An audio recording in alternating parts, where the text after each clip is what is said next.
عبد الله بن عمرو رضي الله عنهما وی پیغمبر صلی اللہ علیہ وسلم دا خبر کړی دا 4 من كن فيه كان منافقا سلور خبری چی بچا کی نو دے با منافق وإن كانت فيه خصلة منهن كانت فيه خصلة من النفاق حتى يدعها او کپدی سلورو خبرو کی یو خبر پدکی نو بیا پدکی دا منافقت یو صفت تے تردی چی اغی پریخو دینی اغا سلورو صفاتو کی اولنے دا اذا حدث کذب دے چی کلم خبری کی نو دروغ بوی دویم و اذا وعد اخلف او چی کل چا سروادو کی نو داغی خلاف ورزی کی او دریم صفت دا منافقت دا دے و اذا خاصم فجر او کچا سر جگڑ راشی نو پایی کی بیا کنزلی کی او سلورم صفت منافقت دا ذکر کرد و اذا عاهد غدر او کچرت چا سر لوزو کی نو خیانت کی کچا سر معایدو کی نو اغا پورا کی نا پایی که غدر و خیانت کی او ذکر نورو حدیثونی که راگلی دی چه وَإِذَا اَتُمِنَا خان چه کلو سر امانت کی خودیشی نو پاگی که دے خیانت کی غدر کی دوکا کی امام بخاری امام مسلم دا حدیث راوڑے دی دین مخ کی چه دا حدیث بارک خبرو کو دا راوی مشهور راوی دی عبداللہ بن عمرو رضی اللہ عنہما سورز مخ کی مارا دا خبر کڑی و دور دیر حدیثون را نقل کڑی دلی کل کڑی عبداللہ بن عمرو رضی اللہ عنہما دا آغا زوان صحابی دے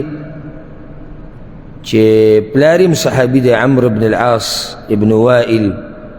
السہمی رضی اللہ عنہ او دا کنیت تے ابو محمد دے عبداللہ او دی سم ملیکی گی ابو عبد الرحمن دا کنیت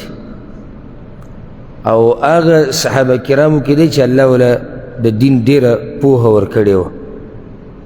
دیر لوی پوها اللہ دل ورکڑے ہو او ذکر پا آغا صحابہ کرامو کی دے شمارا لکی گی چے دیر روایات او حدیثون دا پیغمبر صلی اللہ علیہ وسلم نا را نقل کری دی یو حدیث پا کی دا دی اس دی کہ پیغمبر صلی اللہ علیہ وسلم ہوئی چے سلور خبری بچا کیوی کانا منافقا نو دا تفصیل یاد کی چے منافقت پا دو قسمی مگ ذکر کردے نور زینے کنا منافقت پا دو قسمی کم کم دا کم منافقت تیتا یو اعتقادی بالعملی بارک اللہ فیک حوزان تی دی سوری نقلا سوی دا کم جدلتا ناس تی پتی تبای جدو یسر سوری دلین دیوا یو لوی منافقت تی اوڑی کیا لوی منافقت اگر دیتا ہوئی چے عقیدہ کی سڑے منافقی او عقیدہ کی منافقت دیتا ہوئی چے ظاہر کی سڑے ہوئی مسلمانی پزلے کی کافری ایمان نروڑی داغ منافقت تا جتا دا اسلام نا وباسی دا کی شک نشتا ہم داغ منافقانو دا مدینی کمو تذکرہ چے قرآن کی رازی یا حدیثونو کی بعض واقعات راگلی چے دو منافقت عملی منافقت تے یعنی اگر تا کفر تا نو باسی خو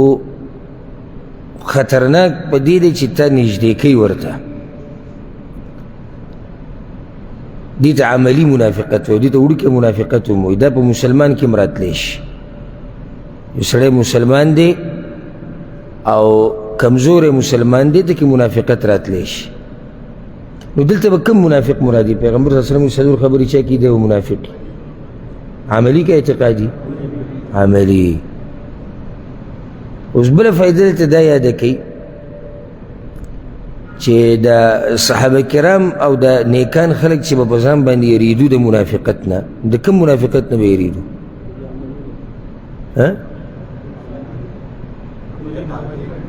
عملینا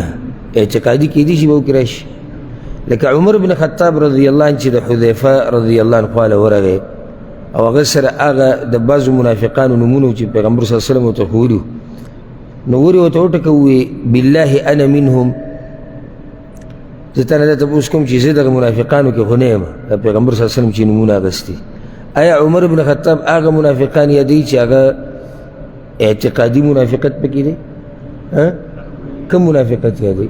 عملی دی دا کېدی نه چې عمر بن خطاب رضی الله عنه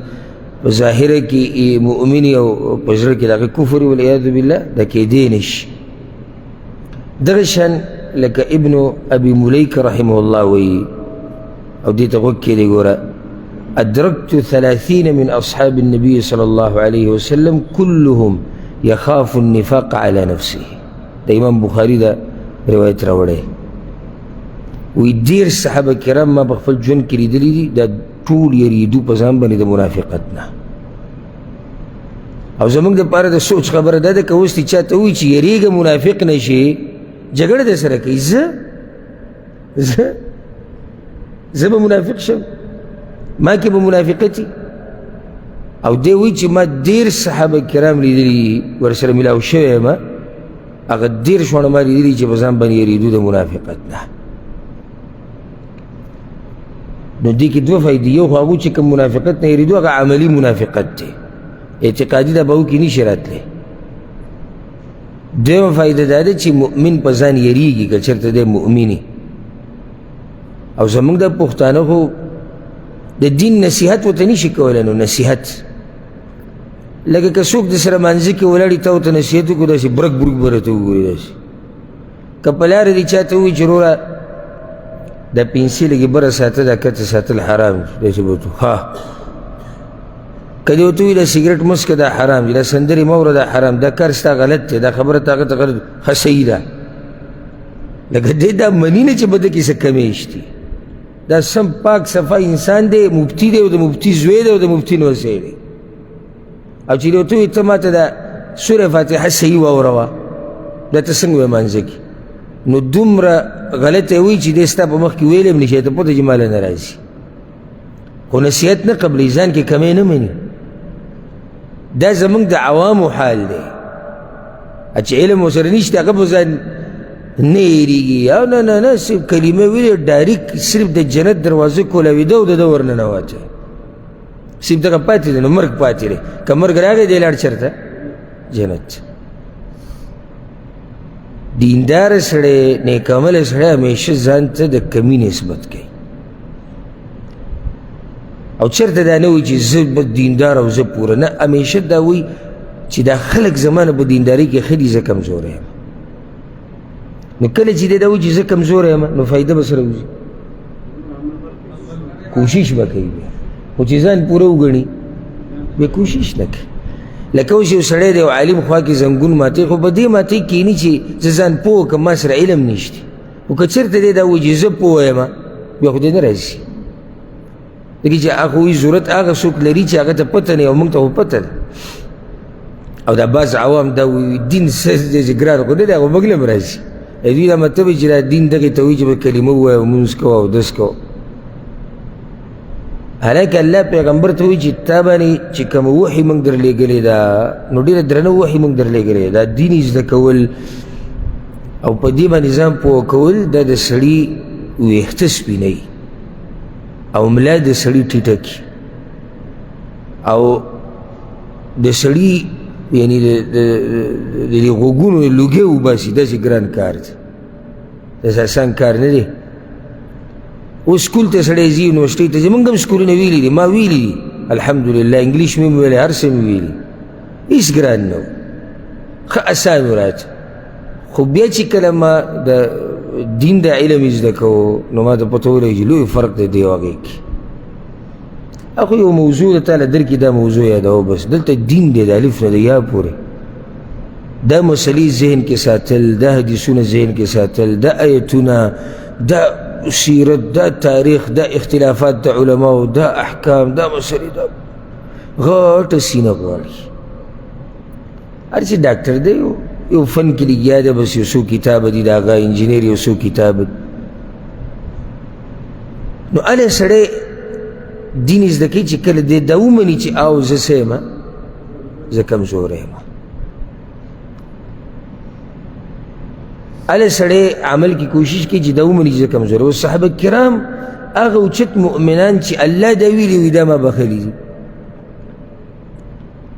لکه اوس هسې دغه څوارلس سوه صحابه کرامو خبره به وکړو کوم چې بیعت کړی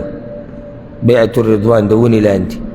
الله ښه صفا ویلي وي زه دې خلکو نه راضي یم دا آیت دې صحابه کرامو ته نه و معلوم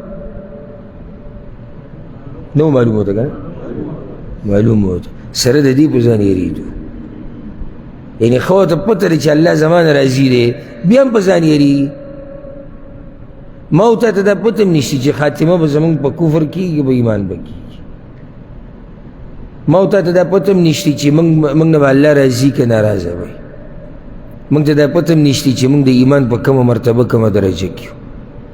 موږ ته دا پته هم نشته چې زمونږ د تقدیر په کتاب کې آخرنۍ نتیجه څه لیکلی شوې ده چې دی به جهنم ته ځي که دی به جنت ته ځي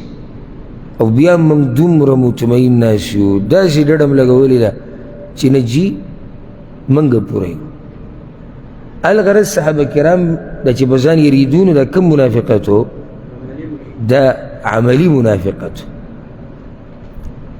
او یو روایت کې داسې هم راځي هغه مشهور حدیث ته په صحیح بخاري صحیح مسلم کې د آیة المنافق ثلاث د منافق سړي درې نښې د هغه حدیث کې درې ذکر شوي اذا حدث کذب چې خبرې کوي دروغ وي و اذا وعد اخلف او چې چا سره واده وکړي نو د هغې خلاف ورزي کوي و اذا اؤتمن خان او چې امانت ورسره کړي خیانت کوي یو روایت کې داسې هم راځي امام مسلم رحمه الله روایت راوړه په هغې کې ورسره دا الفاظ دا ډېر د یېرې الفاظ دي وان صام وصلى وزعم انه مسلم اگر که دی روجې هم نیسي دی منځونه هم کوي او دی ګمان کې هم دی چې زه مسلمان یم خو دی منافق دی دلته دې حدیث کې څو ذکر دي څلور ذکر دي او ځکه یو حدیث کې راځي چې کان منافقا خالصا چې دا څلور ونه به کې په یو ځای راجمع شوي نو دی خالص منافق دی او چې په دې څلورو کې یو صفت به کې نو ده کې بیا د منافقت یو صفت دی اولنی ذکر شوی اذا حدث کذب چې خبرې کوي دروغ وایي او دروغ باره کې مخکې خبرې ډېرې شوي دي چې دا ګناه کبیره کې راځي په دې کې وعید هم راغلی دی نو د ګناه د دروغو د ګناه نه به ځان لرې ساتي او دروغجن سړی هغه دی پیغمبر صلی الله علیه وسلم وایي چې دروغ انسان فسق او فجور او ګناهونو ته راکاږي او رښتیا چې د انسان د نیکۍ لارې ته راکاږي او دا دروغو دا صفت دا دومره خطرناک صفت دی چې په دې باندې عادت شوي که نه دا به د بیماري جوړه شي بیا نو چې دروغ دی بیا نه یې ویلي ستا بیا وخت نه پاس کېږي بلکې ستا ژوند روان په دروغو باندې نتیجه د دروغو هغه خو پرېږده چې د الله په نس څه نتیجه راوځي هغه پرې دنیوي نتیجې له راشي د دې دروغو نتیجه هغه ذلت او شرم دی دا ماشوم هم مني ځکه دا دروغ دا عمر له پټ نه پاتې کېږي دا راښکاره شي نو بیا د دې سړي په معاشره کې څه حیثیت پاتې شي دا راته ویم چې دروغجن سړی د ده ګورې د ښځې په مخ کې م حیثیت نه وي ځکه چې ښځې ته هم پته ده چې زما خاوند هغه دروغجن انسان دی د دې سړي حیثیت د بچو په مخ کې م ورک شي ځکه چې بچو ته هم بیا یو وخت کې پته ولګي چې زمونږ پلار هغه دروغجن سړی دی او د خپلوانو په منځ کې نو ته بیا کیسه چې ستا په کور کې حیثیت دا دی چې ته دروغجن یې او په معاشره کې د حیثیت دا دی چې ته دروغجن یې چې چا ته خبره وکړي قسم وخوره دې درجې ته سړی ورسي چې بیا وله با قسم څوک یقین نه کوي نو دا خو صرف ذلت دی د خلکو په مخ کې هغه ذلت پرېږده چې کوم د الله په نیز بیا به درته میلاوي نو دروغ د الله نافرماني او سراسر تاوان دی د دې نه به ځان لرې ساتي ښه بله دا ذکر شوي دی چې کله دی واده وکړي نو د هغې خلاف ورزي کوي او دې باره کې هم خبرې شوي دي چې د واده چا سره وکړي نو د هغې به بیا خیال ساتي دا خلاف ورزي دا د منافقت صفت دی خو په دې حال کې چې کله ستا نیت د اول نه دی چې زه به دا واده نه پوره کوم او چې کله ته چا سره واده وکړي چې زه به دا کار کوم یا زه به درځم یا زه به داسې ووایم او بیا څه عذر راپېښ شي او د هغې د لاسه ونه وي نو دا منافقت نه دی تا لوز کړی چې زه به د پلاني خواله ورځم او هغه ته دې وویلي درځم به او زما لوز دی او دا کار به پوره کوم بیمار شو ګاډی نه و پیسې د سره نه وي نو دا بیا منافقت نه دی خو چې کله ته یو سړي سره لوز کوې چې او وبه شي وبه شي وبه شي دا ګوره د منافقت لوی صفت دی دا وبه شي وبه شي وبه شي یو نو سړي ته خیال یې کنه دقه ټکی وایي د سره چاته دا وایي نه چې نه نیشم بس صحیح په منګه یې پرېږده وبه شي لوز او هغه ټیم کې زړه کې دی چې دا کېږي نه دا زه کولی نه شم او نه ولا کوم دا د منافقت صفت دی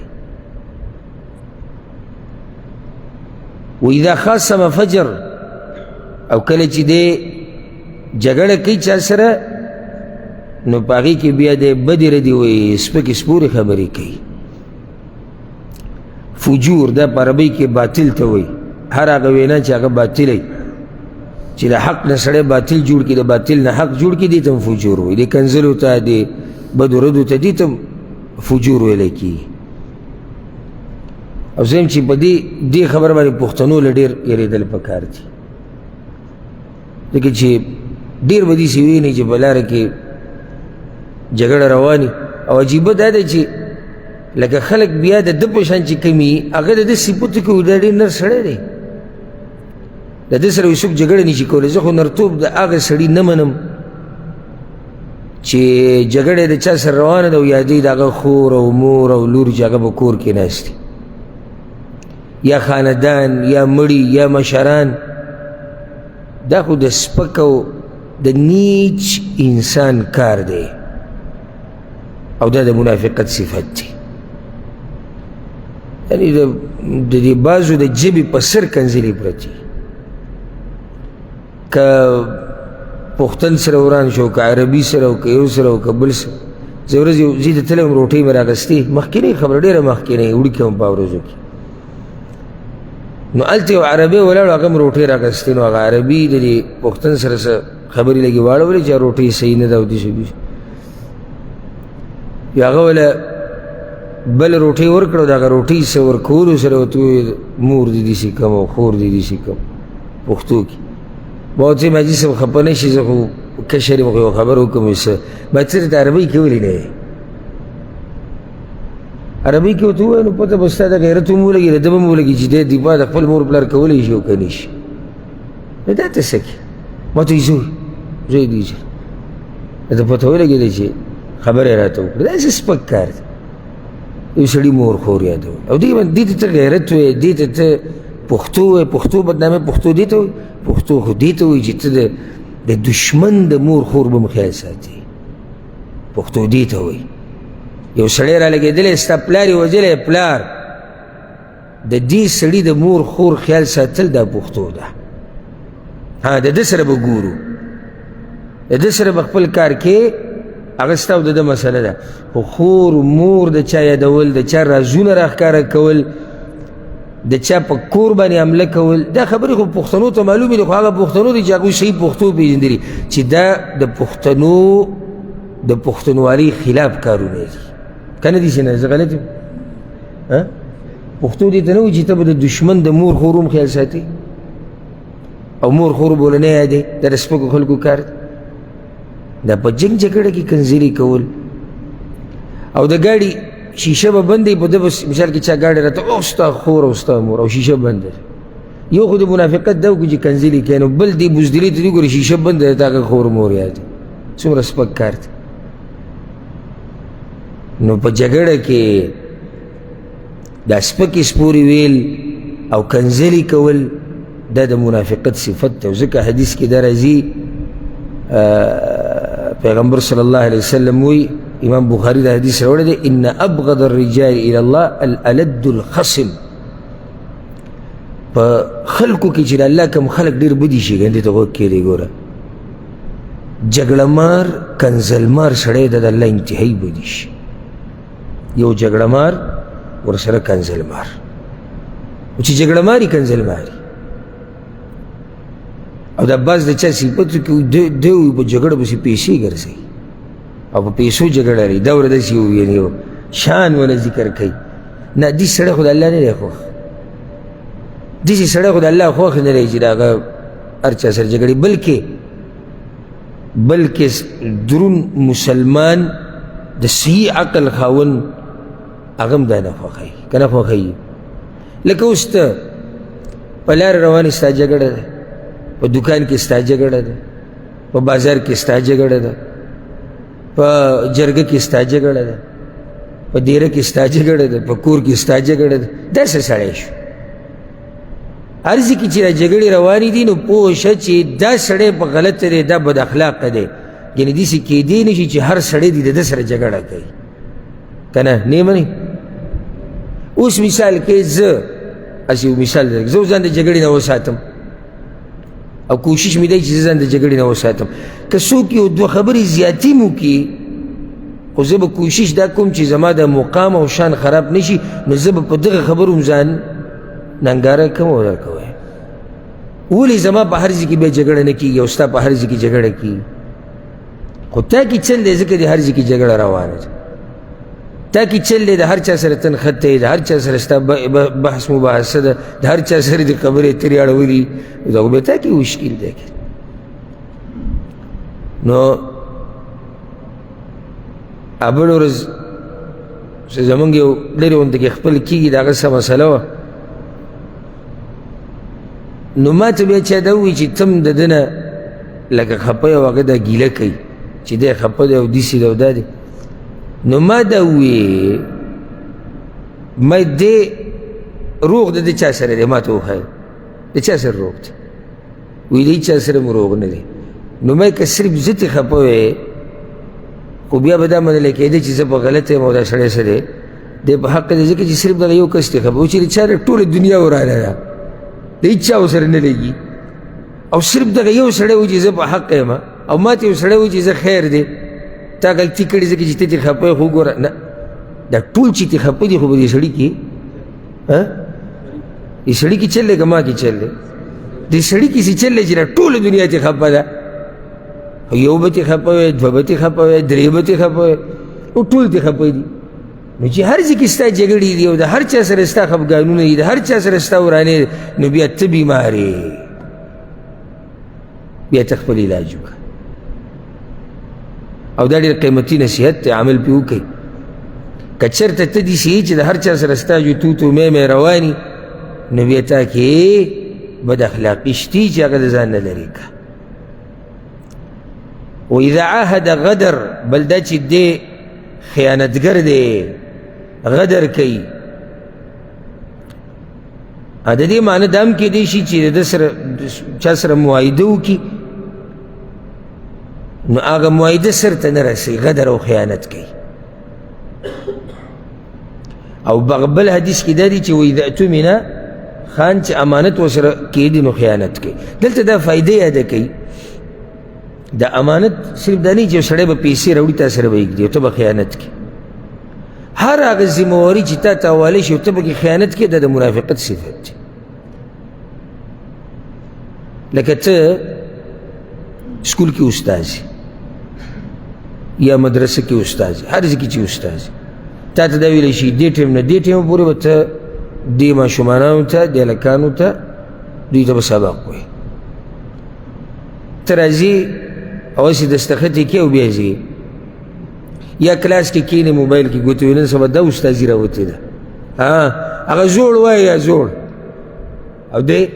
په موبایل کې ګوتې وي او هېڅ ضرب برابر دی، د په زړه کې نه راځي چې زه چې دا کمې پیسې هلته زه به څه حالم.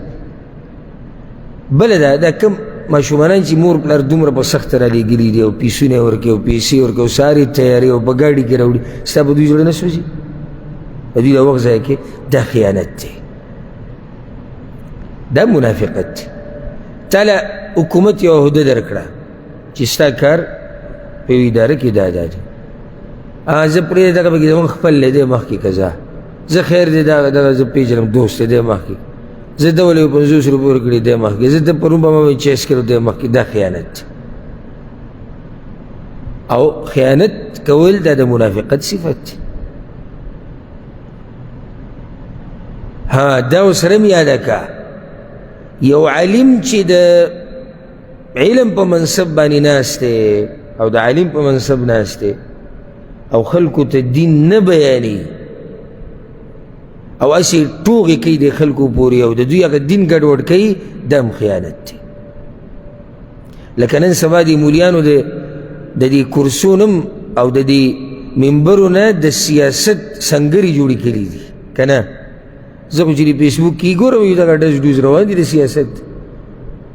یو اعلان وکړو دا بل پارټۍ ته واوړېدو مبارک شي مولانا صاحب پلانی مولانا اعلان یې وکړو چې زه د پلاني به پارټۍ کې یم،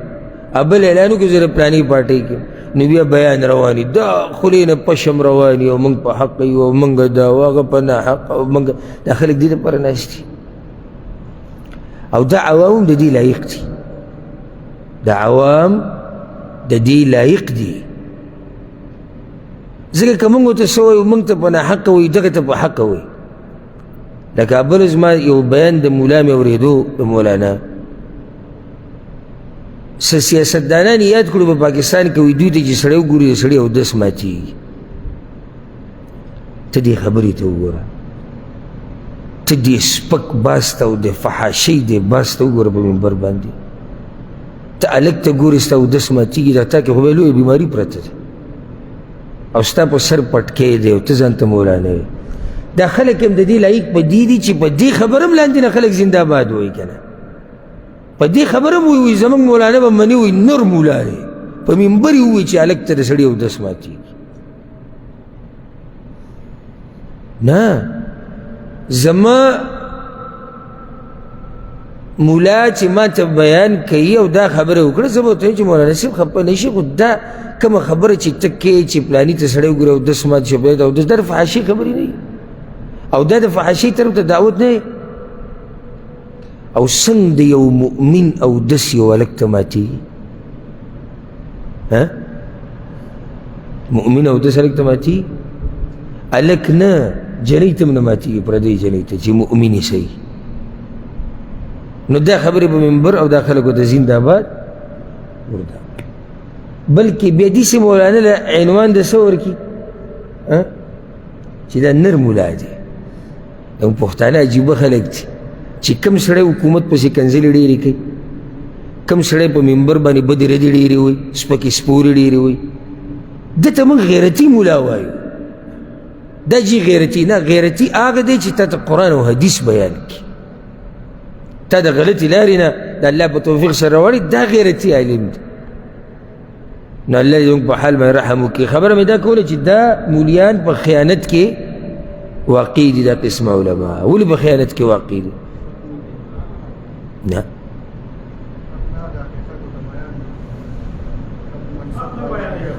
نه تاسو ټول حق نه بیانوي او داسې ولې کومه ذمهواري چې ورته حواله شوې ده هغه پوره نه ادا کوي.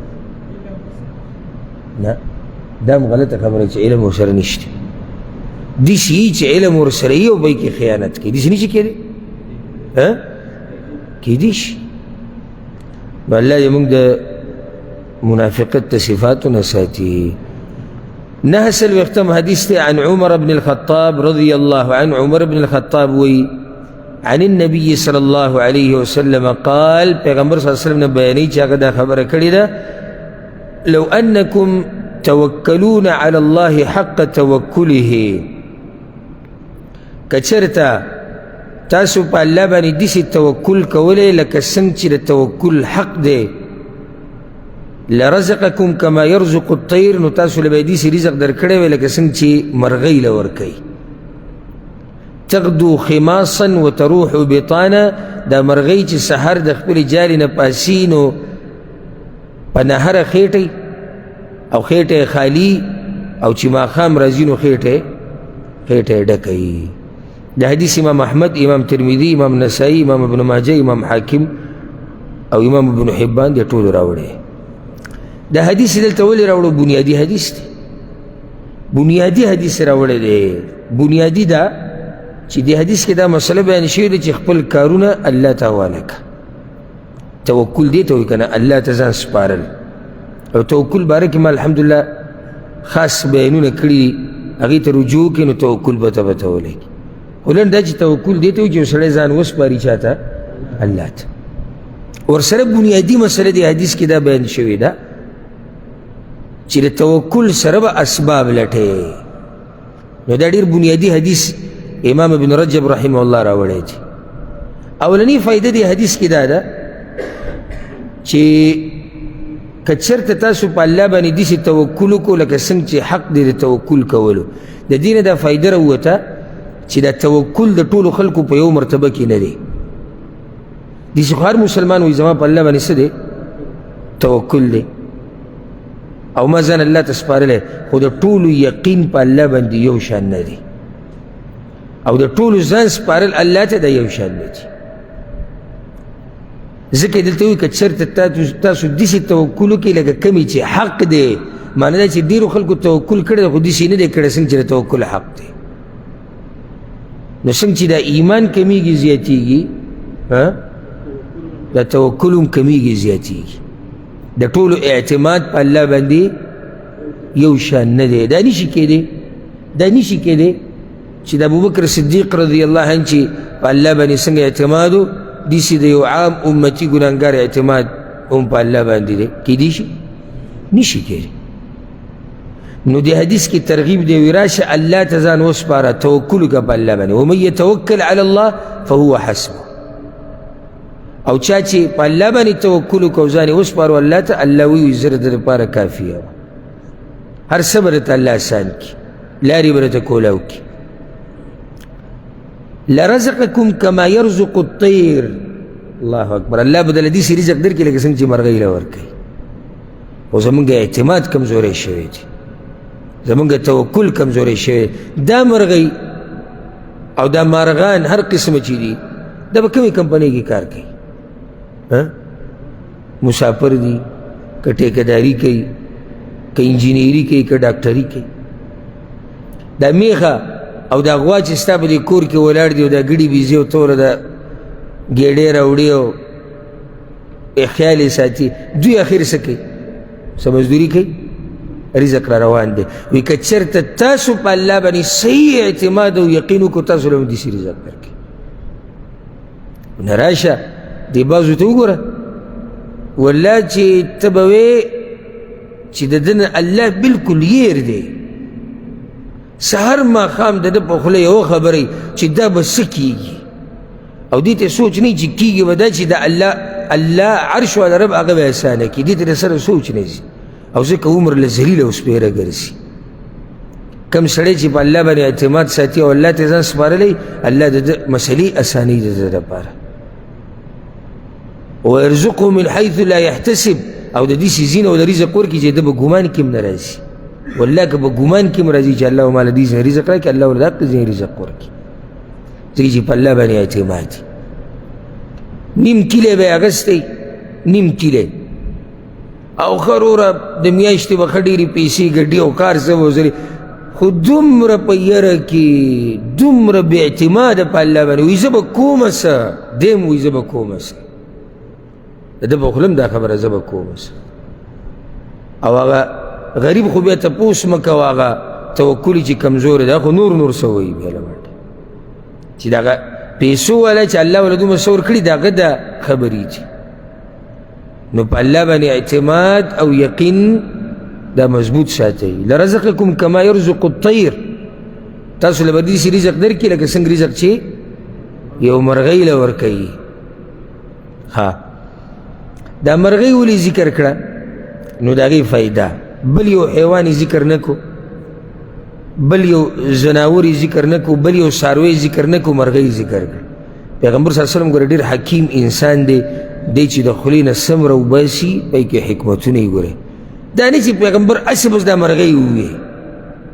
دا نه، دې کې هم حکمت دی. ولې ذکر کړی دی؟ نو واوره حکمت. یو خو دا مرغۍ، دا کوترې او چنچڼې دا په کمزورو حیواناتو کې راځي، دوی کې زور نه وي، زور پکې نه وي، پکې زور. نو دویمه دا یریږي په زور خپل رزق راغستی هم نه شي. لکه سزي کې به یو شی پروت وي د دې به خوښ چې راویلم، خو ډېر به په یرې سره ور به شي خواله، او که معمولي کړس کړي چې واورېدو بیا راځي، او یعنې داسې نه ده څنګه چې ازمری دی، څنګه چې سپی دی، یا څنګه چې شرمښ دی، یا پیشو دی، املکی.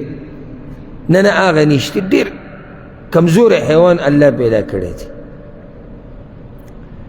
نو بیا ولې دا ذکر کو؟ نو جواب اوس ګوره، یوه چې دغه کمزوري مرغۍ له الله رزق ورکوي نو تاله نشي درکولی. نو دویمه او دا لویه فایده ده، لویه فایده ده. سړي دا زړه سره باغ باغ شي چې د پیغمبر صلی الله علیه وسلم دا خبرې څومره د حکمت نه ډکې دي. تا ته دا وایي، اشاره ده دې ته چې رزق ګټلو له به اسباب ګوري. اسباب خو به لازم ګوري که رزق موږ له الله راکړي، خو موږ خو به خپې لاس وو. نو خپې لاس ډېر په زوره مه وهه چې دین د نه پاتې شي. کوترې ته وګوره، بس په ډېر یرې سره لږ ډېر رزق ځان له پیدا کړي چې دی ګزاره پرې روانې. ته هم ګزاره حال کار کوه. نو بله حکمت، بله فایده دا ما ته اوس ته وایي چې دا مرغۍ یریږي ډېره، نو تا ته پکې اشاره ده چې ای مسلمانه چې رزق ګټې نو یریږه د دې نه، داسې نه چې ته حرام رانه وړې کور ته. خیال کوه او وګوره چې دا شی چې زه کوم ګټمه، دا مال چې زه کوم راوړمه، دا به حلال او که حرام به نو ډېر په یرې سره به ته دا رزق ګټې خپل. څنګه چې یو کوتره او چنچڼه یریږي ځان له به رزق پیدا کولو کې. نو دوه فایدې شو، یو زور ډېر مه لګوه، او دویم احتیاط کوه. زور ډېر مه لګوه چې شپه ورځ دي یو کړي دي، شپه ورځ مه یو کوه. دومره وګټه چې ستا ژوند پرې رواني، ته پکې انسانانو ته محتاج نه یې، ستا قرضو ته ضرورت نه یي، د بچو حاجتونه دي پوره شي ستا، بس دا باچهي ده. او دغه شپه ورځ چې په ځان یو کې که دلته یو تاجر دی، پښتن دی، او خلکو به باش ډېر کو چې دا ډېر مالدار دی، او دا داسې دی، او دا دغه دی، او دی داسې دی. بیا یو وخت کې زه لاړم بازار ته، څه سامان مې راوړو، نو یو دوه ملګري راسره مو هغه وخت کې چې زه سامان موږ د دوکان نه راواغست، نو د هغه هم په دقه بازار کې دوکانونه وو. او ما ته پته نه وه، ما صرف نوم مې ول اورېدلی چې دا یو داسې پښتن تاجر دی او ښه مالداره سړی دی، خلک یې باس کوي. نو چې زه ګاډي ته ختم، ما ته ملګري هغه پلانې هغه دی دغه دی. هلته چې ما وکتو په رشتکي پیزار او دا چودلي پوندې او لګیا دی، په خپله دا سامان ګاډي ته خېجي. وایي ګپ مه لګوه، کوم خبرې چې کېږي به چې ته په ګټو ګاډو کې وګټه. نه نه وایي دا دی دغه دی. وایي ما شکر وایستو، ما د ده نه خو زموږ دا ژوند ښایسته دی. دا دی په دومره مال کې د غریب د حال د خولې پې راماتې دي، او کاټنې کته وړي، او بره وړي، او د ده خلک باس کوي چې دا دومره مالداره دی. نو داسې مه کوه چې شپه ورځ دي یو کړي دي، هغه کوم نعمتونه چې الله در کړي دي د هغې نه دې مزه وانخسته، او نور دې ترلاسه نه کړو، نو څومره تاوان دې وکړو. دا څه چې الله در کړي دي د دې نه خون واله، دا څه چې درسره دي فی الحال یقیني تا سره دي، د دې نه خون واله. ته په هغه شکي پسې دومره نښتې چې هغه یقیني ده نه پاتې شو. خیال مې دې خبرې ته کوي، لکه په هغه څه پسې نښتې دومره منډې دې پسې شروع کړي دي، شپه ورځ دې یو کړي دي، ځان دې لیونی کړی دی، څه چې درسره یقیني دي د هغې نه دې هم فایده وانخسته. تا تاوان وکړو، تا ګټه وکړه، تاوان دې وکړو. نو دغه مرغۍ په شان هغه لاړ شي دومره کوشش نه کوي، که نه ډېر کوشش کوي. د مرغۍ غریبه به څه کوشش، لږ ډېر کوشش کوي، تم لږ ډېر کوشش کوه. په دې کې رد دی په هغه خلکو باندې، ګوره کوم چې وایي صرف په الله ځان وسپاره، بس په الله یقین ساته. نه، په الله به یقین ساتي، ورسره به اسباب لټي. عمر بن خطاب وایي که رضی الله عنه، اسمان نه سره زر راوړی نه سپین زر راوړی، ته به خپې لاس وایي اسباب به لټي. او دا به دې عقیده چې دا اسباب هم الله جوړ کړي دي. لکه مثال کې ته رزق ګټې په ګاډي باندې، نو دا ستا یقین دی چې دا ګاډی ماله چا را کړی دی؟ الله را کړی. دا دکان چې زما دی، دا تجارت چې زما دی، دا توفیق هم الله را کړی، دا هر څه الله ته واپس شو. دویم قسم هغه خلک دي چې صرف په دې اسباب هم عقیده نه ساتي، دا تا شرک ته رسوي چې الله دې هېر کړی او دا ګاډی او دا دکان او دا تجارت ته راولي له منډه د الله سره شریک کړي او دا خبرې کوي که دا نه وی نو ما به څه کولی، دا خو ته شرک ته رسوي. که دا نه وی الله به بله طریقه جوړه کړې وی، داسې وایي ګاډی به صحیح او تجارت او دکان به صحیح نشتي، زما رزق په دکان روان دی، دا دکان نشته الله یې د بل ځای نه راکوي ځکه چې د رزق وعده راسره الله کړې ده، او چې الله وعده کړی نو الله د خپلې وعدې خلاف ورزي نه کوي. دا رزق به ماته میلاویږي او میلاویږي به. او سبحان الله یو حدیث ته وویمه دا زړه به مو ته خوشحاله شي، او دا ډېر هیرسناک ملګري چې دي انشاءالله نه به موږ سره دغه ډېر هیرسناک، خو دا ډېر چې کوم دي نو د دوی دا هیرس به لږه ګزاره وکړي. هغه حدیث واوره امام ابن ماجه راوړی دی،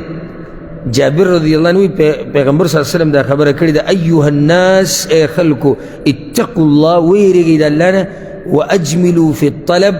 او دا رزق چې ګټئ نو په ښایسته طریقې سره یې ګټئ. ښایسته طریقې څه مطلب دی؟ حلال رزق ګټئ، په طریقه یې ګټئ، ځان پسې لیونی کومه، ځان ته نقصان مه رسوه. نو بیا یې څه وویل؟ فإن نفسا لن تموت حتى تستوفي رزقها، یو نفس ګورې د هغه وخته پورې د دنیا نه نشي تللی چې څو پورې خپل رزق ختم کړی دی. وإن أبطأ عنها، اگر که دا سړی ترې غافله شي، دا د چا چې رزق دی دی څه شو؟ غافله شو، خو دا رزق به ودراسي. ته مه هېرېږه، که تا نه ستا رزق خطا شو که نه د رزق نه ته نه خطا کېږي. کیدای شي تا نه ستا رزق څه شي؟ خطا شي، کیدای شي که نه شي؟ طریقه لار دا نه ګډوډه کیدای شي، خو د رزق نه ته نه ګډوډ کېږي. ښه مطمئن ژوند تېروه، راځي او ستا خواله به راځي، او د کور دروازې له نه د کټ له به د رزق راځي. دا بیماران چې به د هسپتالونو کې پراته دي دا چړقېدی نه شي، دوی ته رزق نه رسي. دا چې بېهوشه پروت دی ډراپونو کې ورته خوراک رواني، د ته رزق نه روان، حالانکې هغه په کومه کې بېهوشه پروت دی او ستا ماشاءالله بدن روغ رمټ کار کوي او ځان دې لیونی کړی سهار نه ماښام چې دا زه به کومه څه. نه، په الله باندې یقین ساته، هغه موږ سره لوز کړی زه به رزق در کوم، بې رزقه موږ نه پرېږدي. بیا پیغمبر صلی الله علیه وسلم نو اوس واوره، فاتقوا الله، بیا ووی واجملوا فی الطلب، او دا رزق په ښایسته طریقې سره ګټئ. خذوا ما حل ودعوا ما حرم، څه چې حلال یې هغه ګټئ، حرام پرېږدئ. دا څومره ښایسته حدیث دی، څومره خوندور حدیث دی. بیا پیغمبر صلی الله علیه وسلم وایي چې تغدو خماصا وتروح بطانا، سحر چې دا مرغۍ ځي نو خېټه یې څه خالي کډه کوي، خالي خماصه دا د خمس نه اخیستی شوی، خمس په عربۍ کې جوع ته وایي، لوږې ته وایي. ماښام چې دا راځي واپس نو خېټه یې ډکوي. ګوره پیغمبر صلی الله علیه وسلم صرف دا ونه وي که تاسو په الله باندې صحیح توکل وکړئ الله به تاسو له داسې رزق درکوي څنګه چې مرغۍ له ورکوي. نه، په دې ځای خبره ودرولی شوه، خو دی ووی سحر چې ځي نهره خېټه باندې لاړې شي نو راځي په ډکه خېټه باندې، اشاره ده دې ته چې رزق ولا الله ورکوي، خو ګوره کوشش کوي ځي الوځي، نو ته به هم کوشش کوې، دا نه چې خپلې بخپه باندې اچولي او الله رزق راکوي. دا رزق خو الله درکوي، خو ته به څه کوې؟ ته به کوشش کوې، ته به اسباب لټوې. دغه کوتره څه مزدوري کوي؟ چا سره څه عقد لیکلی دی چې شپږ میاشتې مزدوري او یا مسافري او یا نه، خو ځي خپل کار کوي. کار یې څه دی؟ وطن. کار یې دا دی د خپل ځینه الوتل، لاړه د خپل ځینه که نه، ولې کوتره په خپل ځینه هسته ده، نه لاړه اخوا دېخوا اخوا دېخوا نظر یې پرېوتو، هلته رزق شتي، ورله هغه رزق، خو الله وله رزق ورکوي. دا د رزق نه پاتې نه شي، موت او پاتې شو. کله کله دلته د عرب نه دي، عرب بیا خصوصا د دې خلیج ملکونو د عرب دوی له الله ډېر توفیق ورکړی دی په دې بعضو نیکو کارونو کې چې هغه د نورو مسلمانانو نه پکې دوی مخکې دي. او دا هر سړی مني الا هغه چې تعصب پټوي په سترګو پرتی دی هسې نه مني. یو هغه خبره چې الله پکې دوی له ډېر توفیق ورکړی دی هغه د مال د الله په لار کې لګول په قسمه قسم طریقو سره لګوي. نو ډېرو ځایونو کې بعضو ځایونو کې ما لیدلي تاسو هم لیدلي لکه د اوبو بوتل به یې راوړی په کې به سوری کړی و هغې ته به یې لاندې یو لوښی یې ایښودی په کې اوبه رابهېږي د کوترې وله راشي. لیدلی دي که نه پیشوګانو دپاره یې ځای جوړ کړی نو کوترو دپاره یې ځای جوړ کړی چې دا خوراک ورته ور اچولی دانې ور اچولي هغوی را جمع کېږي. او ما په خپله دا په خپلو سترګو ما دا منظر لیدلی و داسې سحر د شپږو خواوشا کې څه کار مو یو ځای ته تلمه دا روډونه بلکل خالي پراته وو د جمعې ورځ وه نو په یو اشاره کې ودرېدم شړ میدان او یو عربی یو سعودی نوی موټر دی ورسره قیمتي د هغې نه راکوز شوی د بوجۍ ورسره ده او په کې دانې راوړي دي او په دغه ځمکه باندې ایښي دي او دا کوترې سیټ ته انتظار کوي نه راځي خو چې څنګه دی راواپس شي دی خو راشي د خپل ګاډي نه هغوی زر سره راشي واپس. ما یې سوچ ده ته وګوره لکه څومره یو ناشنا سوچ ده کړی د ثواب د ګټلو. کله دا ثواب ته په معمولي خبره هم ګټلی شي خو چې څوک یې ګټل غواړي. زمونږ مطلب دا دی چې ثواب په څه ګټلی کېږي 2 لکه روپۍ ورکول 1 کروڑ روپۍ ورکول یو جریب ځمکه ورکول د الله په نوم. موږ دې یرولي یو دې خبرو دا پیغمبر صلی الله علیه وسلم وایي اتقوا النار ولو بشق تمره ځان د جهنم نه بچ کړه اگر که د کجوري دانه نه د کجوري د دانې یو ټوکړه ورکړي د الله په لار کې ته په معمولي خبره هم په الله باندې ځان بخلی شي خو چې څوک کوشش کوي. نو دا حدیث بنیادي حدیث دی چې په الله باندې اعتماد ساته ورسره څه کوه ورسره اسباب هم لټوه او ډېر هرس مه کوه. هرس به ډېر هغه نه کړي ځکه چې کله دې هرس ډېر شروع کو دا خبره یاده که قانون چې کله دې هرس ډېر کو رزق کې دې برکت ختمیږي. شمار نه دا شمار ډېر کول او دا ډېر سوچ. بله ورځ 2.5 روپۍ لګېدلې وې نن 5 نو دا 3 پکې چېرته لاړې چېرته لاړې نو بس لاړې. خو دا کوم سړی چې سبحان الله دا موږ لیدلې ده او دا خبره علماو لیکلي هم ده په کتابونو کې چې دا کوم سړی سخت هرسناکي په دې خرچه کې د ده په دې مال کې برکت نه وي او لویه بیماري دی لویه بیماري چې دی ټول عمر په دې سوچونو کې پرېوت لکه دی چې د شپې وسمړي شپې سړی سمړي پسته طلایي پوس کمبل ښه مزېدار سړی وي چې بېګمه پرېوت دی چې پرېوځي تېر شوي هفته دومره ولګېدی دی بل هفته کې دومره دا به دومره شي دا دومره دا خو تباه شو دا خو موږ د تباهي په دروازه ولاړ یو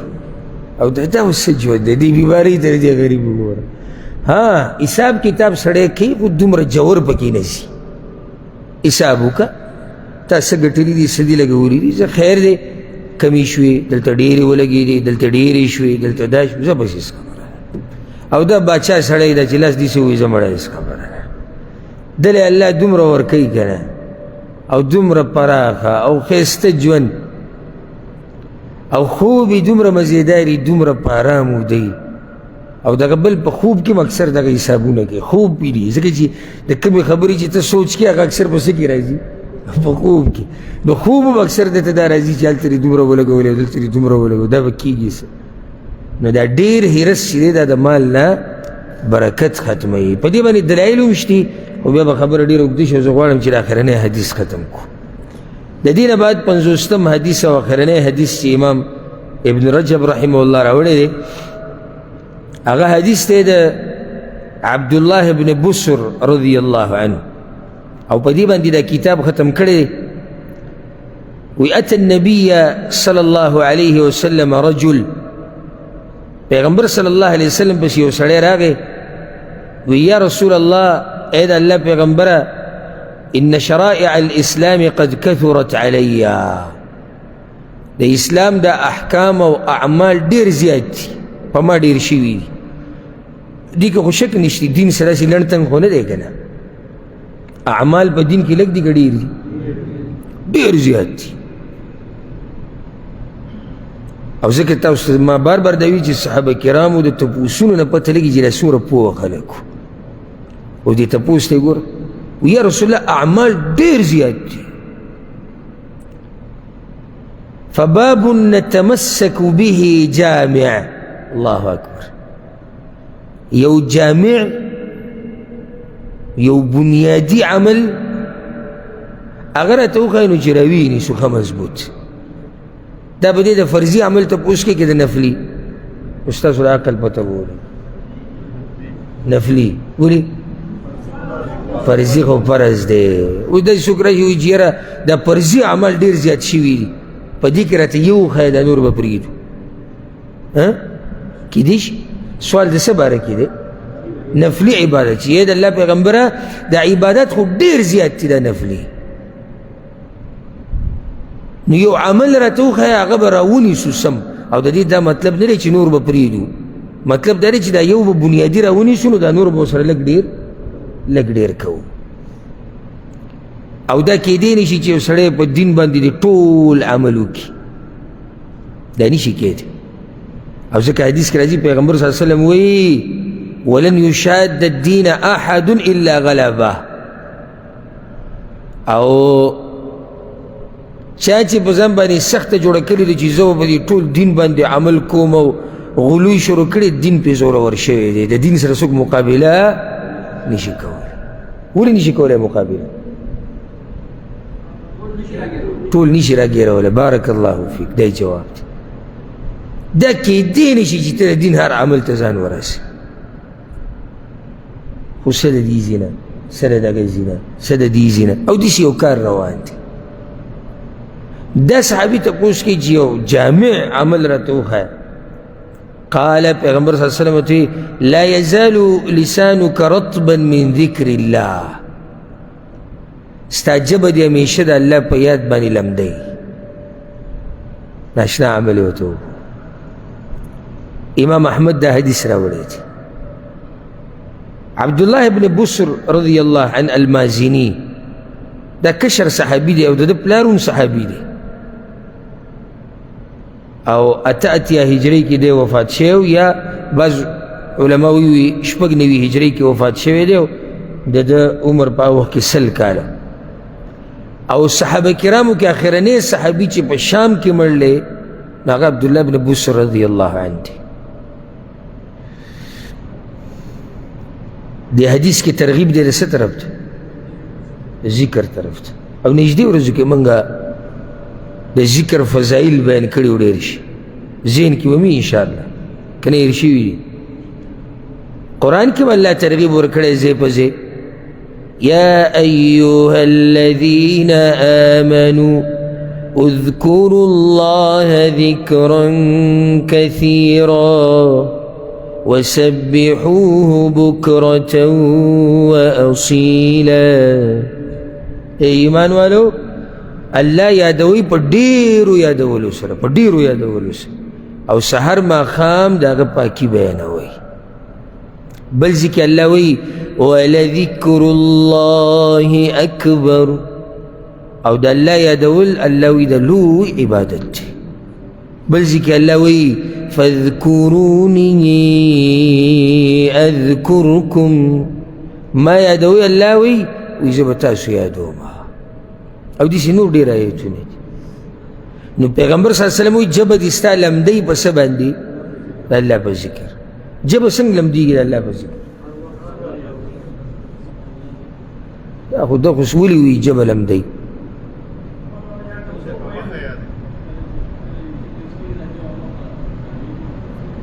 بارک الله فیک دی جواب دی چې دا خوله دې بند دی او الله نه یادې نو دې سره خوله وچېږي که نه خوله وچېږي که نه او چې څومره یو سړی د الله ذکر کوي او خبرې کوي نو خوله یې لمده نه وي ژبه یې لمده وي که نه نو دا مطلب دی چې ژبه لمده ساته د الله په ذکر باندې وچېدو ته یې مه پرېږدئ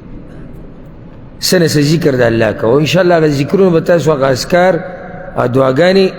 زمونږ چې کوم نوی درس سټارټ شوی دی رحیق الازهار شرحه په هغې کې به انشاءالله قیمتي دعاګانې او اذکار واورئ هلته دا حدیث مونږ ذکر کړی مو په صحیح مسلم کې حدیث دی ابو هریره رضی الله عنه چې پیغمبر صلی الله علیه وسلم په سفر باندې روانو او دی وی سبق المفردون مفردون مخکې شوي دي صحابه کرام وی وما المفردون یا رسول الله دا مفردون څوک دي دا چې مخکې شوي دي وی الذاکرون الله کثیرا والذاکرات هغه خلک چې الله لره ډېر یادوي که نارینه دي او که زنانه دي او یو حدیث کې دا هم راځي پیغمبر صلی الله علیه وسلم ته تپوس وکړو دا مفردون څوک دي یا المفردون څوک دي وی المستهترون فی ذکر الله هغه خلک چې همیشه د الله په ذکر کې ورننوتي دي دا دغه خلک دي همیشه پکې ورننوتي هغه حدیث کې دا الفاظ دي ويضع الذكر عنهم اثقالهم فيأتون يوم القيامة خفافا الله دومره یاد کړی دی الله دومره یاد کړی دی چې دا ډیرو یادولو د لاسه ته الله د ګناونو بوجونه کم کړي دي نو کله چې د قیامت پر ورځ د الله مخې له راشي نو د بوجونو نه سپک به راشي ګناونه ځکه چې د اذکارو فضایل به تاسو اورېدلي که نه چا دا ذکر ووایي نو ګناونه یې بخښلی کېږي چا دا ووایي الله یې معاف کوي چا او چې هر سړی په مخه لګیا د الله یادوي په مخه یادوي الله په مخه الله یادوي نو د ګناونو هغه بوجونه ترې څه دي هغه ترې کمیږي نو د الله مخې له به داسې ورشي چې دغه بوجونه به پرې نه وي او ځکه یو حدیث کې راځي دی ته غوږ کېدی امام ابن ماجه او امام احمد دواړو راوړی دی پیغمبر صلی الله علیه وسلم وی الذین یذکرون من جلال الله من تسبیحه وتحمیده وتکبیره وتهلیله یو سړی الله یادوي د الله لویي بیانوي په اذکارو کې پاکي بیانوي د الله حمد بیانوي لا اله الا الله ذکر کوي یتعاطفن حول العرش دا ذکر دا کلمې دا ټکي دا د عرش خواله لاړ شي دا ذکر د الله د عرش خواله ورشي لهن دوي کدوي النحل او داسې بنګیږي دا ذکر لکه د ګبین د مچۍ چې بنګیږي دا بنګ بنګ بیا د څه راځي د عرش په خوا کې ویذکرن بصاحبهن هلته تذکره د هغه چا کوي چا چې ویلي پیغمبر صلی الله علیه وسلم وی الا یحب احدکم الا یزال له عند الله شیء یذکر به ستاسو دا نه ده خوښه چې د الله د عرش په خوا کې ستاسو داسې یو عملي چې تاسو الله ته رایادوي ستاسو دا نه ده خوښه چې د الله د عرش په خوا کې ستاسو یو عملي چې هغه تاسو چې هغه تاسو الله ته رایادوي دا نه ده خوښه ستاسو خوښه ده نو چې خوښه ده دا کار ډېر ګران دی روپۍ پکې لګي که نه که نه وزن اوچتول دي یا وخت ورکول دي ډېر هېڅ هم نشته په ولاړه ذکر کوه په ناسته یې کوه په ملاسته یې کوه د ملګرو په مجلس کې کوه د ښځو بچو په مجلس کې کوه په دکان کې کوه په مزدورۍ کې کوه په ډریورۍ کې کوه کوم ټیم کې د الله دا ذکر نه کېږي یو ټیم خو ښایه کوه نو پیغمبر صلی الله علیه وسلم داسې یو ناشنا عمل دې صحابي ته وښو چې همیشه دې ستا ژبه لمدی په څه باندې د الله په ذکر باندې ځکه چې هر عمل ته خو سړی ځان نشي رسولی که نو پیغمبر ورته دا عمل مضبوط راونیسه دا نور لږ لږ کوه ها بعض داسې خوش نصیبه شتي چې هر عمل کې برخه اخلي داسې هم شتي لکه حدیث کې دا راځي چې پیغمبر صلی الله علیه وسلم دا خبره ذکر کړې ده دا حدیث موږ دې درسونو کې نور درسونو کې څو پیرې ویلې چې چا د الله په لار کې یو شی جوړه ورکړو یعنی دوی ورکړو دته به د جنت خزانچیان آواز کوي چې ای پلانیه راځه، نو څوک چې مانځه والی دی به د منظر دروازې طرف نه رابللی کېږي، څوک چې جهاد والی دی به د جهاد دغه دروازې نه رابللی کېږي، څوک چې روجې ډېرې نیسي دی به د باب الریان د طرف نه رابللی کېږي، څوک چې صدقو والی د الله په لار کې مال ډېر لګولی دی به د باب الصدقه د طرف نه رابللی کېږي. ابو بکر صدیق رضی الله عنه ناس وی بی ابي انت و امي یا رسول الله، زما مور پلار دی به تاسو قرباني. دا خو صحیح ده چې د هرې دروازې نه به کسان رابللی کېږي. فهل یدعى احد من تلك الابواب كلها، داسې به څوک چې د هرې دروازې نه رابللی کېږي؟ پیغمبر صلی الله علیه وسلم ورته نعم، داسې خلک به وي. وارجو ان تكون منهم، او زما د امید دی الله نه یې تم په هغو کې. و دا هغه مؤمن دی چې په هر څه کې برخه اخیستې ده، نو دې تر هر طرف نه آواز کړي. که څوک داسې کولی شي دا ډېره غوره ده، او که هر طرف ته نشي ورتلی نو بعض اعمال خو لږ مضبوط راونیسه کنه. ستاسو به انشاءالله امید ده بعض اعمال مضبوطي، او که نه نو بیا ډېره د غم خبره ده چې په دومره لوی دین کې په دومره اعمالو کې ستا یو عمل داسې نشي تا مضبوط رانیولی. نو په دې سره امام ابن رجب رحمه الله دا کتاب ختم کړ. اشاره دې ته ده دا علما چې دا حدیث د کتاب په اوله کې راوړي په آخره کې راوړي، دې ته هم سوچ کړی دا حدیث ولې په آخره کې راوړو، دی دې دپاره راوړو چې ای مسلمانه ای مؤمنه، د دین دا خبرې د الله دا خبرې د الله د پیغمبر دا خبرې داسې ختمې نه شوې. یو کتاب ختم شو، یو بیان ختم شو، خو ستا ژبه دې ګورې د مرګه پورې د الله په یاد لمدی. تا ته دا وایي چې دا نه چې د دین دغه یو څه وخت خو تا د کتاب سره تیر کو خبره ختمه شو، نه نه، د مرګه پورې به د الله دین بیانې او اورې به او عمل به پکې. د الله یادول، د الله په یادولو کې دنه دام راځي د الله په دین عمل کول، دم ته الله یادې ځکه په عمل کې. نو په دې سره دا کتاب ختم کو، او دې سره دا 50 حدیثونه الحمدلله سره ته ورسېدو، او لله الحمد اولا و آخره. د الله حمد او ثنا په اوله کې او په آخره کې وایو چې دومره ژوند راکړو موږ له چې دا کتاب موږ پوره کړو، ځکه چې تقریبا سره پاسه 1.5 کال کېږي چې دا کتاب موږ شروع کړی او سره پاسه 1.5 کال لوی ژوند دی، او د الله شکر ادا کوو چې دا ژوند یې موږ له راکړو، موږ روغ رمټو او دغه کتاب موږ ټول واورېدو، د پیغمبر صلی الله علیه وسلم دا خوږې خوږې خبرې، بیا د هغې وضاحت شو، د هغې نه مسلې، د هغې نه فایدې راووتې. نو الله سبحانه وتعالی دې داسې نعمتونه بار بار موږ ته نصیب کړي، او دا مجلس دا درس دی الله زمونږ اخرنی نه ګرځوي، او الله سبحانه وتعالی دې موږ د مرګه پورې د دې دین سره تړلي وساتي، او الله سبحانه وتعالی دې د دې کتاب دا بیانول او د دې دا اورېده دا دې الله زمونږ قبول کړي، او که څه کوتاهي پکې شوي، څه کمې زیاتې په بیان کې شوي، نو الله دې د هغې عفو هم وکړي ماته، او الله سبحانه وتعالی دې د دې د اورېدو او د دې د بیانولو اجر موږ له راکړي. او لوی بدبخت دی هغه انسان چې یو عمل وکړي او هغه عمل د ده په دې مخ باندې واپس ورغزار کړی شي او هغه ته قبول نه شي، نو لویه بدبختي به که الله دا عمل قبول نه کړو، د الله نه الله ته دا سوال کوو، دا دعا کوو چې الله زمونږ نه دا معمولي ټک خطا عمل قبول که، او الله سبحانه وتعالی دې د دې په دې اجر کې زمونږ والدینو ته هم برخه ورکړي، او الله سبحانه وتعالی دې څومره ملګري چې حاضر شوي دي او د هغو دپاره خصوصي دعا، څوک چې د اول نه د اخره پورې ما سره دې کې ناست شو، کم ملګري چې د اول نه د اخره پورې ناست شو، رب العالمین دې په هغوی باندې خپل خاص رحم وکړي، او الله دې د هغوی درجې بلندې کړي، او الله دې ورته نور علم نصیب کړي. او کم ملګري چې داسې ټک خطا دي چې کله راغلي کله نه راغلي، نو هغوی څه نه څه اخیستي دي او ډېر څه ترې پاتې شوي دي،